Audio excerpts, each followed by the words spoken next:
État des droits oyo chef de l'État son excellence Félix Antoine Tshisekedi Tshilombo azali kobunda pona kofandisa na RDC ezali na baennemi ya Congo oyo bazali kotelemela yango. Lokola dossier oyo inspecteur Mutombo ya parquet général près ya cour ya cassation akangi greffier Alphonse Tumbachi Pamba. Adjoint ya greffe civile ya parquet ya Matete po aboyaki corruption pe kospolue mapangu ya batu na kombo ya justice. Nzokande Monsieur Mutombo na bande na ye ya cadastre bazwaki $100,000 ya président Luamba Bitu Binganga, président ya cour constitutionnelle po batekela ye concession ya mboyo oyo ezwami na numéro 5511 na avenue Masson. Concession yango ezali ya fait Arlène Jules ya nationalité italienne na Chantal Mboyo bazali na mikanda na bango nyonso pe na jugement à bonne et due forme. Pour une petite histoire, en janvier p février 2020, famille Mboyo batekaki ba villa na bango na kati ya concession. Cependant, M. Mutombo na batu na ye ya cadastre bazwaki mbongo ya président Luamba nzokande ezalaki escroquerie. Inspecteur Mutombo a recruté soldats déserteurs oyo bazali spécialisé na piraterie ya ba téléphone ya bakonzi lokola Capitaine Edo Chiwanga cité na affaire ya Daniel Boteti. Bakangi batu ba innocent lokola infraction pénale ezalaki te pe lokola conservation ya limité ba confirmaki ke concession ezali ya bamboyo lokola président Luamba alingaki à tout prix azwa lupangu apesi ordre na procureur pour na commettre ba acte contraire na loi. Greffier aboyi fraude nde inspecteur akangi greffier atie na makala au travers parquet ya cour d'appel ya Matete. Yango ba ONG ya droit de l'homme basengi libération sans condition ya batu nyonso oyo inspecteur Mutombo akangisi na dossier oyo po bazali na prison ya Makala bazali bongo détenu arbitrairement, surtout que na moment oyo RDC ezali touché na coronavirus pe prison ya Makala déjà est testé 12 cas confirmés na corona pe ezali déjà compté des décès dus na pandémie ya COVID-19. De peur que batu oyo bazala contaminé, nde ba saisir ba instance nyonso lokola présidence de la République, primature, vice-primature en charge ya justice, Sénat, Assemblée nationale, pe basengi na chef de l'État oyo azali garant ya nation, pe magistrat suprême que justice esengeli esalema pe ezala bongo équitable sans exception ya présence. Pour na moment oyo parquet général ya Matete a signé réquisitoire pour inspecteur Mutombo akende ko séquestrer ba maman, bana pe ba famille oyo bazali na kati ya villa oyo. Selon ba information tozui ezali bongo na ba agent Iku, Ntingi, Orline Wola, bango nyonso bazali bongo ba agent ya cadastre bazali manipulé pour na koyiba ba archive oyo ezali bongo ya concession oyo. Nyonso oyo ezali kopesa soni pe pasi na justice ya République démocratique du Congo. Eza normal te. Le greffier Alphonse Tumbachi Pamba, adjoint du greffe civil au parquet de Matete, a été arrêté pour avoir refusé la spoliation des parcelles au nom de la justice. Cela serait l'œuvre de l'inspecteur Mutombo du parquet général près la cour de cassation à la base de cette arrestation arbitraire. Cette arrestation va à l'encontre de l'état de droit prôné par le chef de l'État, Félix Antoine Tshisekedi Tshilombo. Il y a lieu donc de constater que les ennemis du Congo luttent contre cette démarche du président de la République. Monsieur Mutombo et un groupe d'individus venus du cadastre foncier auraient perçu $100,000 américains de Luamba Bintu, président de la Cour constitutionnelle, pour la vente de la concession appartenant à Madame Mboyo dans la commune de Limete sur l'avenue Masson numéro 5511. Cette concession appartenait à feu Arnel Jules, de nationalité italienne, et Chantal Mboyo, qui possède à ce jour tous les documents et les jugements en bonne et due forme. Tout a commencé entre janvier et février 2020 quand la famille Mboyo a vendu la villa de la concession. Cependant, M. Mutombo aurait déjà perçu l'argent du président Benoît Luamba pour un bien qui ne lui appartenait pas. C'était donc une escroquerie. L'inspecteur Mutombo a donc recruté le soldat déserteur spécialisé dans la piraterie les téléphones des autorités et Dochi Mwanga, cité dans l'affaire liée à l'assassinat du député provincial Daniel Boteti.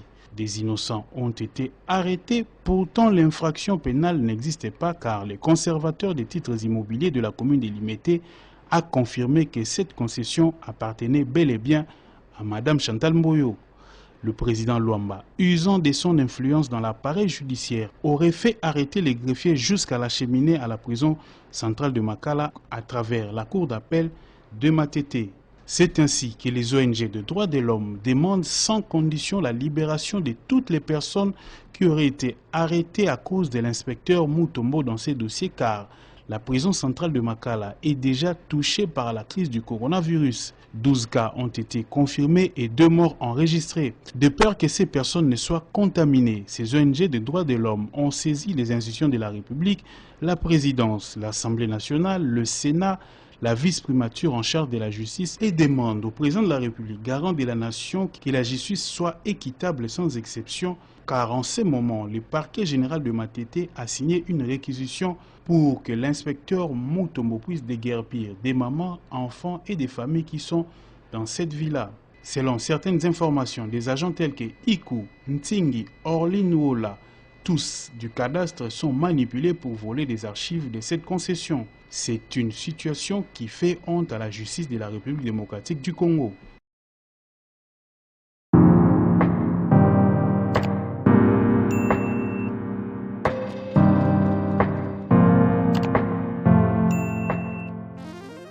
État des droits oyo chef de l'État son excellence Félix Antoine Tshisekedi Tshilombo azali kobunda pona kofandisa na RDC ezali na baennemi ya Congo oyo bazali kotelemela yango.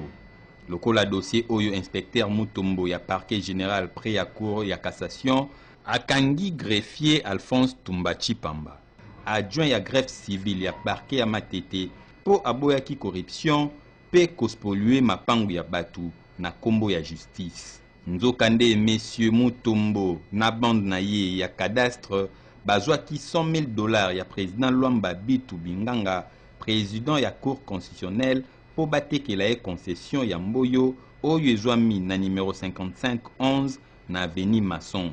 Concession yango ezali ya fait Arlène Jules ya nationalité italienne na Chantal Mboyo bazali na mikanda na bango nyonso pe na jugement à bonne et due forme. Pour une petite histoire, en janvier et février 2020, famille Mboyo batekaki ba villa na bango na kati ya concession. Cependant, M. Mutombo na batu na ye ya cadastre bazwaki mbongo ya président Luamba nzokande ezalaki escroquerie.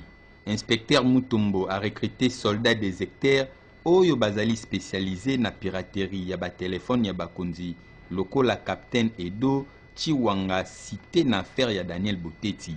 Bakangi batu ba innocent lokola infraction pénale ezalaki te pe lokola conservation ya limité ba confirmaki ke concession ezali ya bamboyo lokola président Luamba alingaki à tout prix azwa lupangu apesi ordre na procureur po na commettre ba acte contraire na loi. Greffier aboyi fraude nde inspecteur akangi greffier atie na Makala au travers parquet ya cour d'appel ya Matete. Yango ba ONG ya droit de l'homme basengi libération sans condition ya batu nyonso oyo inspecteur Mutombo akangisi na dossier oyo po bazali na prison ya Makala bazali bongo détenu arbitrairement, surtout que na moment oyo RDC ezali touché na coronavirus pe prison ya Makala déjà est testé 12 cas confirmés na corona pe ezali déjà kokompte des décès dus na pandémie ya COVID-19. De peur que batu oyo bazala contaminé nde ba saisir ba instance nyonso lokola présidence de la République, primature, vice-primature en charge ya justice, Sénat, Assemblée nationale pe basengi na chef de l'État oyo azali garant ya nation pe magistrat suprême que justice esengeli esalema pe ezala bongo équitable sans exception ya présence. Pour na moment oyo parquet général ya Matete a signé réquisitoire pour inspecteur Mutombo akende ko séquestrer ba maman, bana pe ba famille oyo bazali na kati ya villa oyo. Selon ba information tozui ezali bongo na ba agent Iku, Ntingi, Orlin Wola, bango nyonso bazali bongo ba agent ya cadastre bazali manipulé po na koyiba ba archive oyo ezali bongo ya concession oyo nyonso oyo ezali kopesa soni pe pasi na justice ya République démocratique du Congo. Eza normal te. Le greffier Alphonse Tumbachi Pamba, adjoint du greffe civil au parquet de Matete, a été arrêté pour avoir refusé la spoliation des parcelles au nom de la justice. Cela serait l'œuvre de l'inspecteur Mutombo du parquet général près la cour de cassation à la base de cette arrestation arbitraire. Cette arrestation va à l'encontre de l'état de droit prôné par le chef de l'État, Félix Antoine Tshisekedi Tshilombo. Il y a lieu donc de constater que les ennemis du Congo luttent contre cette démarche du président de la République. M. Mutombo et un groupe d'individus venus du cadastre foncier auraient perçu 100 000 $ américains de Luamba Bintu, président de la Cour constitutionnelle, pour la vente de la concession appartenant à Mme Mboyo dans la commune de Limete sur l'avenue Masson numéro 5511. Cette concession appartenait à feu Arnel Jules, de nationalité italienne, et Chantal Mboyo, qui possède à ce jour tous les documents et les jugements en bonne et due forme. Tout a commencé entre janvier et février 2020 quand la famille Mboyo a vendu la villa de la concession. Cependant, M. Mutombo aurait déjà perçu l'argent du président Benoît Luamba pour un bien qui ne lui appartenait pas. C'était donc une escroquerie. L'inspecteur Mutombo a donc recruté le soldat déserteur spécialisé dans la piraterie des téléphones des autorités, Edo Chimwanga, cité dans l'affaire liée à l'assassinat du député provincial Daniel Botetti. Des innocents ont été arrêtés, pourtant l'infraction pénale n'existait pas car le conservateur des titres immobiliers de la commune de Limete a confirmé que cette concession appartenait bel et bien à Mme Chantal Mboyo. Le président Luamba, usant de son influence dans l'appareil judiciaire, aurait fait arrêter les greffiers jusqu'à l'acheminer à la prison centrale de Makala à travers la cour d'appel de Matete. C'est ainsi que les ONG de droits de l'homme demandent sans condition la libération de toutes les personnes qui auraient été arrêtées à cause de l'inspecteur Mutombo dans ces dossiers, car la prison centrale de Makala est déjà touchée par la crise du coronavirus. 12 cas ont été confirmés et 2 morts enregistrés. De peur que ces personnes ne soient contaminées, ces ONG de droits de l'homme ont saisi les institutions de la République, la présidence, l'Assemblée nationale, le Sénat, la vice-primature en charge de la justice, et demande au président de la République, garant de la nation, que la justice soit équitable sans exception, car en ce moment, le parquet général de Matete a signé une réquisition pour que l'inspecteur Mutombo puisse déguerpir des mamans, enfants et des familles qui sont dans cette villa.